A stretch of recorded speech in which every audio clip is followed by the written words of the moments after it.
Ya, selamat pagi Bapak Ibu Saudara terkasih dalam Tuhan Yesus Kristus. Bersyukur satu sukacita yang luar biasa kalau kembali pada saat ini kita boleh sama-sama datang untuk menyembah memuji meninggikan nama Tuhan. Mari kita bawa persembahan kita, yaitu korban pujian kita hadapan Tuhan sebagai korban yang harum dan berkenan dan menyenangkan hati Tuhan. Amin. Mari kita sama-sama menyembah Tuhan. Ku sembah Engkau, Yesus. Ku sembah Engkau, Bapa.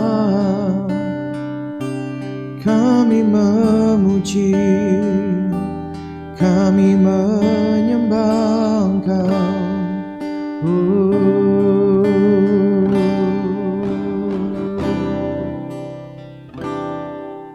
Ku bawa kepadamu,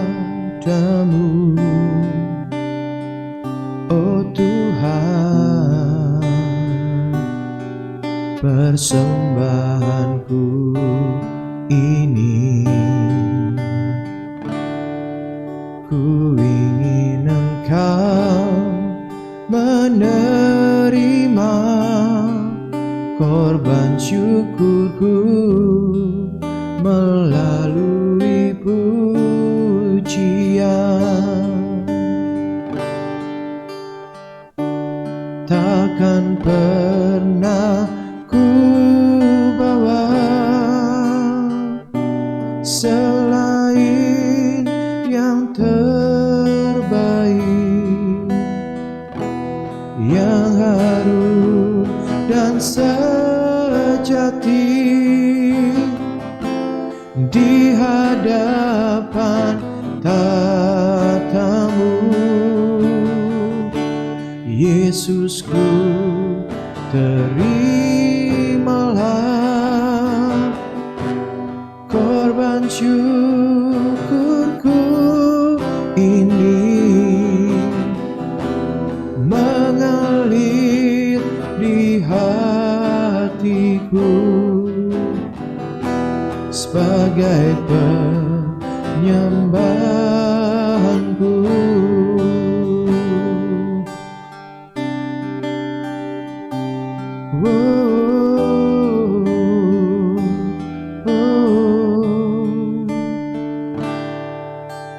Ku berikan yang terbaik bagimu Tuhan, ku berikan yang terbaik, oh Yesus.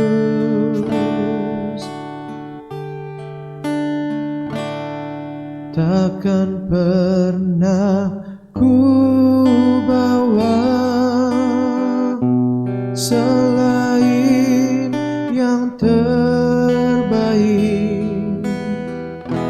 yang harum dan sejati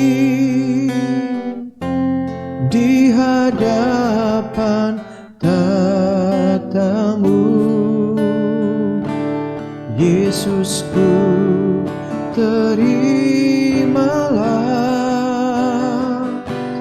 korban syukurku ini, mengalir di hatiku sebagai penyembahanku.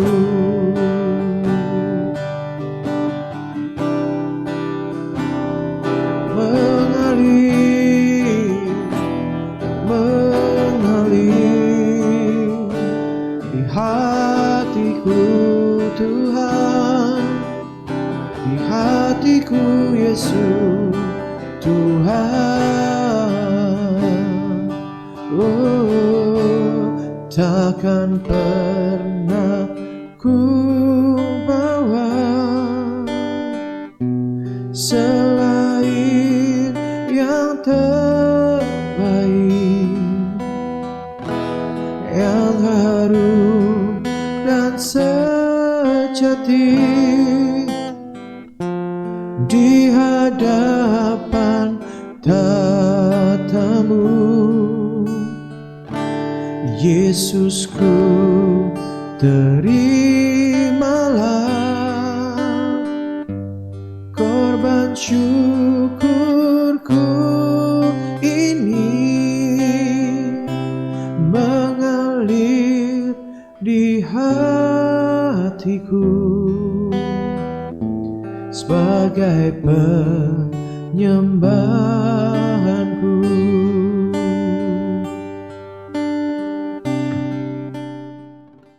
Ya, shalom, selamat pagi, selamat sore, selamat malam, selamat petang, selamat siang, dimanapun, kapanpun Bapak Ibu Saudara terkasih berada saat ini.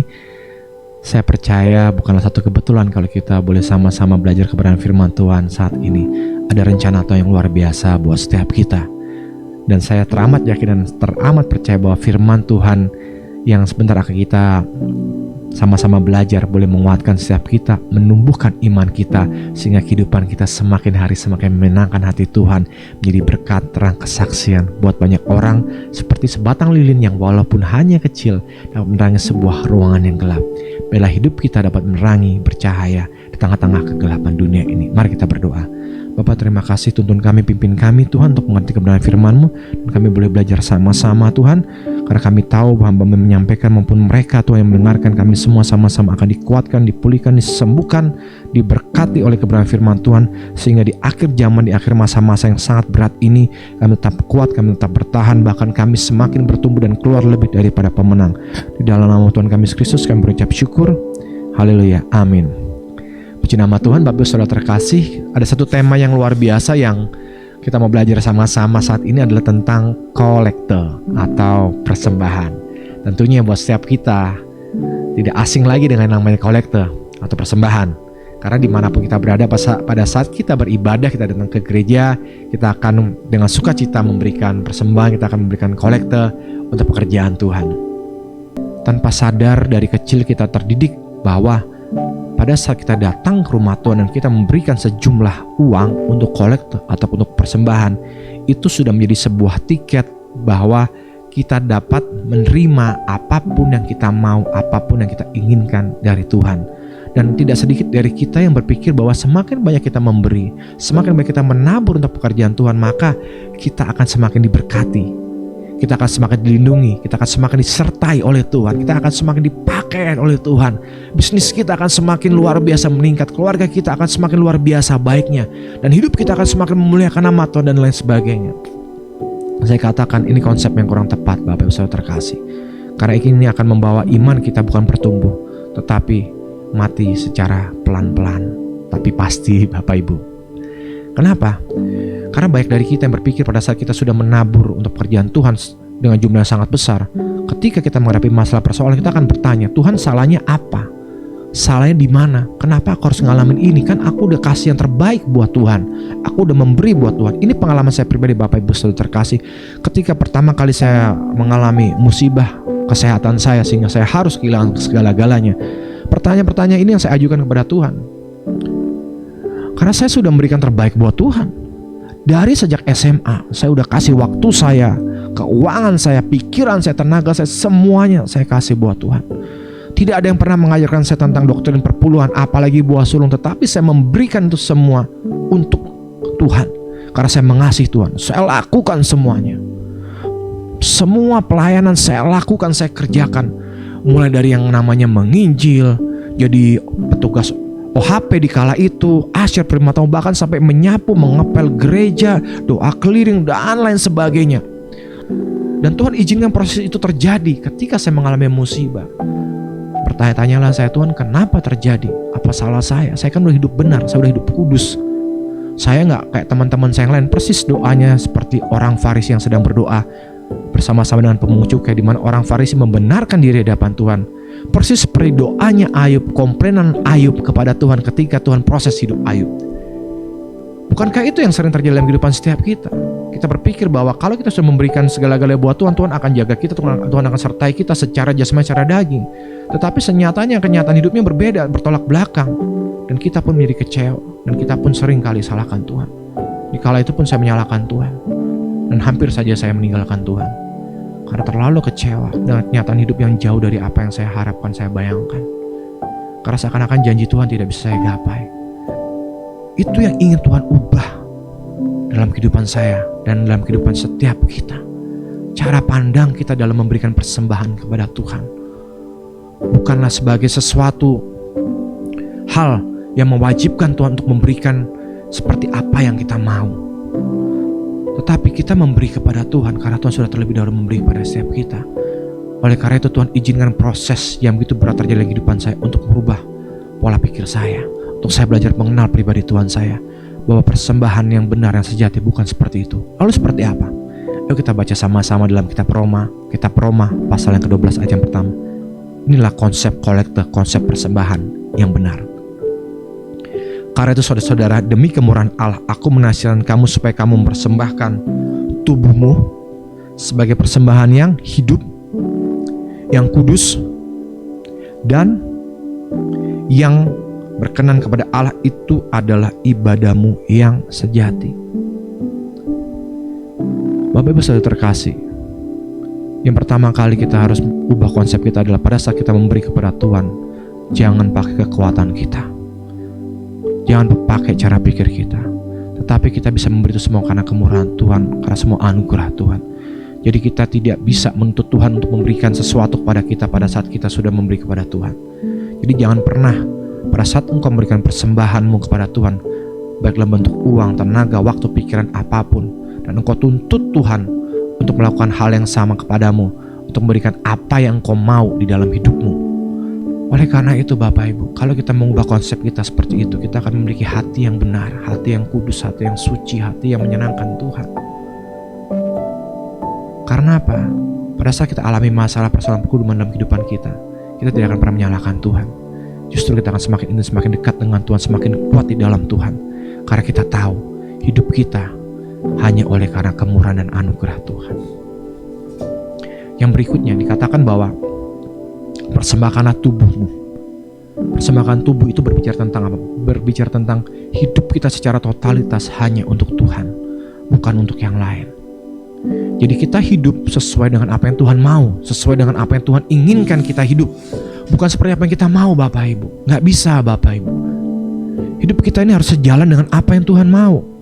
Kalau kita hidup semau-maunya kita, percayalah kita akan berakhir dengan keputusasaan, dengan kefrustasian, dengan depresi, dengan kekecewaan, dan kita hanya hidup di dalam alam ilusi yang semu. Dan pada akhirnya pun kita akan menjadi orang-orang yang meninggalkan Tuhan. Bukankah hari-hari ini banyak orang-orang yang mengalami depresi? Bukankah hari-hari ini banyak orang yang keputusasaan, kekecewaan pada saat mereka mengalami proses hidup? Karena apa? Karena hidup mereka hanya untuk diri mereka sendiri, mereka tidak hidup untuk Tuhan. Tetapi kalau kita hidup untuk Tuhan, untuk menyenangkan hati Tuhan, tubuh kita persembahkan hanya untuk Tuhan, kita gak akan mengalami namanya kecewa, putus asa, depresi, dan sebagainya. Tetapi sebaliknya, di tengah-tengah masalah kita akan tetap kuat, tetap bersuka cita. Dan sekalipun kita sempat mengalami masa-masa yang gelap dalam hidup kita, sakit hati, kekecewaan, putus asa, pada saat kita merubah cara pandang kita bahwa hidup kita, tubuh kita harus tetap bersama untuk Tuhan, maka Tuhan akan memberikan sukacita yang sejati. Sehingga persembahan kita bisa menjadi persembahan yang apa? Yang kudus. Kudus itu berbicara apa? Hanya untuk Tuhan, tidak ada kompromi. Kudus itu berbicara tentang totalitas. Kudus itu berbicara tentang sepenuh hati, tidak setengah-setengah. Kudus itu berbicara bukan dengan kekuatan kita. Kudus itu berbicara kekudusannya Tuhan dalam kehidupan kita. Kekudusan tidak pernah berbicara tentang penampilan kita, gaya hidup kita, lifestyle kita. Tidak Bapak Ibu. Kekudusan itu berbicara tentang karya Kristus dalam kehidupan kita, tentang tubuh dan darahnya yang dianugerahkan kepada saudara dan saya, yang menutup bungkus setiap kita, menghapuskan dosa-dosa kita, memampukan kita untuk hidup seperti apa yang Tuhan mau. Itulah kekudusan yang sejati, bukan kekudusan versinya dunia. Jadi jangan lagi kita mengkotak-kotakan ada yang kudus, ada yang gak kudus, atau saya lebih kudus daripada saudara. Tidak Bapak Ibu, kita sama-sama belajar untuk mencapai kekudusan menurut standarnya Tuhan. Tidak ada orang di dunia yang lebih kudus daripada yang lain. Setiap orang harus belajar sama-sama hidup kudus seperti apa yang Tuhan mau. Jadi kita tidak bisa menciptakan standar kekudusan itu menurut versi kita. Jadi jangan membatasi kekudusan itu hanya dari cara penampilan, cara berbicara, cara berpakaian, atau dengan kehidupan kita sehari-hari. Gak bisa Bapak Ibu. kekudusan untuk berbicara tentang sadarnya Yesus Kristus Tuhan kita, di mana kita bisa mengasihi sekalipun kita disakiti, di mana kita bisa mengampuni sekalipun kita dikecewakan, di mana kita tetap bisa sungguh-sungguh di dalam Tuhan sekalipun kehidupan kita tidak ada perubahan secara kasat mata. Kekudusan berbicara tentang kepercayaan kita secara total kepada Tuhan, sehingga yang terakhir adalah persembahan kita menjadi berkenan kepada Tuhan. Persembahan kita menyenangkan hati Tuhan. Fokus hidup kita adalah mencari perkenanan Tuhan. Fokus hidup kita adalah menyenangkan hati Tuhan, bukan menjadi perkenanan hamba Tuhan, bukan menjadi perkenanan manusia, bukan menyenangkan hati manusia, apalagi menyenangkan hati orang-orang tertentu, Bapak Ibu. Enggak, Bapak Ibu. Dan juga bukan untuk hanya menyenangkan pribadi kita, untuk menyenangkan kedagingan kita, tidak. Semata-mata hidup kita hanya untuk kesenangan Tuhan, untuk menjadi perkenanan Tuhan. Dan saya yakin pada saat kita belajar memberikan persembahan dengan cara yang benar ini, dengan mempersembahkan tubuh kita sebagai persembahan yang kudus dan berkenan kepada Tuhan, hidup kita pun akan mengalami pemulihan yang luar biasa. Kita nggak akan kecewa, kita nggak akan khawatir, kita tidak akan cemas, kita nggak akan pernah takut lagi. Karena apa? Karena Tuhan ada bersama-sama dengan kita. Karena kita hidup di dalam kemurahan Tuhan. Amin. Kita hidup dalam kekuatan Tuhan. Kita hidup dalam anugerah Tuhan. Bukan hidup di dalam apa kata orang. Bukan hidup di dalam penjagaan manusia. Bukan hidup berlindung di balik kekayaan dunia. Enggak, Bapak Ibu. Karena semua sifatnya sementara dan pasti akan berlalu. Tetapi kita hidup di dalam kekekalan yang Tuhan anugerahkan melalui karya salib putranya, Tuhan Yesus Kristus buat setiap kita. Puji nama Tuhan. Saya berharap penyampaian yang sangat jauh dari sempurna ini boleh menjadi satu masukan buat setiap kita, yang oleh karena anugerah Tuhan, oleh karena pekerjaan Roh yang kudus boleh mengubah cara hidup kita, cara pandang kita, cara berbicara kita, cara berpenampilan kita, cara beriman kita, cara kita memberikan kolekte dan persembahan. Haleluya. Mari kita berdoa. Bapa, terima kasih, kami mohon ampunan-Mu Tuhan, karena sering kali kami punya cara pandang yang salah dalam kami memberi kepada Tuhan. Tapi saat ini kami sudah belajar Tuhan, bahwa pada saat kami memberi, itu semua karena anugerah Tuhan, itu semua karena kemurahan Tuhan. Pada saat kami memberi bukan dari daging kami, tetapi dari sikap hati kami yang mengasihi Tuhan, dari sikap hati kami yang kudus, yang berkenan kepada Tuhan. Karena perkenanan-Mu lah Tuhan yang kami cari, yang kami kejar Tuhan. Karena pujiannya dari Tuhan Yesus Kristus sendiri, bukan dari manusia. Bapa, hamba berdoa buat setiap anak-anak-Mu yang mungkin mengalami masalah persoalan kehidupan, pergumulan, sakit, penyakit, apapun itu Tuhan. Kami percaya Engkau Tuhan yang baik, Engkau Tuhan yang mengerti waktu yang tepat untuk menolong setiap kami. Biar kiranya Tuhan, hidup kami selalu tetap berharap kepada Tuhan, bukan berharap kepada dunia ini. Dan kami percaya pengharapan dalam Tuhan kami tidak akan pernah mengecewakan. Kami bersyukur Tuhan buat kebaikan atas bangsa kami. Kami terus berdoa buat pemimpin bangsa ini, presiden, kabinet menterinya Tuhan, anggota MPR, DPR, KPK, MK, TNI, Polri Tuhan, semuanya, eksekutif, yudikatif, legislatifnya Tuhan, berkat Tuhan pakai dengan dahsyat luar biasa untuk mendatangkan shalom-Mu, untuk mendatangkan damai sejahtera atas bangsa kami Indonesia. Terima kasih banyak Bapa, terima kasih banyak Tuhan Yesus Kristus. Kami berdoa, kami mengucap syukur, dan kami akan melakukan aktivitas kami dengan doa yang Tuhan Yesus Kristus ajarkan sendiri. Bapa kami yang ada di surga, dikuduskanlah nama-Mu, datanglah kerajaan-Mu dan jadi kehendak-Mu di bumi seperti surga. Berikanlah pada setiap kami pada hari makan kami cukupnya, dan ampunilah kami akan kesalahan kami, seperti kami pernah mengampuni kepada kami, dan jangan bawa kami dalam pencobaan, tapi lepaskanlah kami dari peranjat, karena Engkau yang punya kerajaan, kuasa dan kemuliaan sampai selama-lamanya.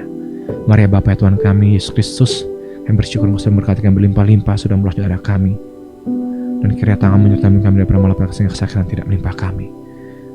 Kiranya berkat anugerah yang besar dari Bapa yang mengasihi, mencintai setiap kita dalam karya salib dan kasih karunia Tuhan kita Yesus Kristus, dalam penyertaan Roh yang kudus menyertai memberkati setiap kita saat ini, esok dan kekal sampai selama-lamanya, sampai dia datang kali yang kedua menjemput kita di awan permai.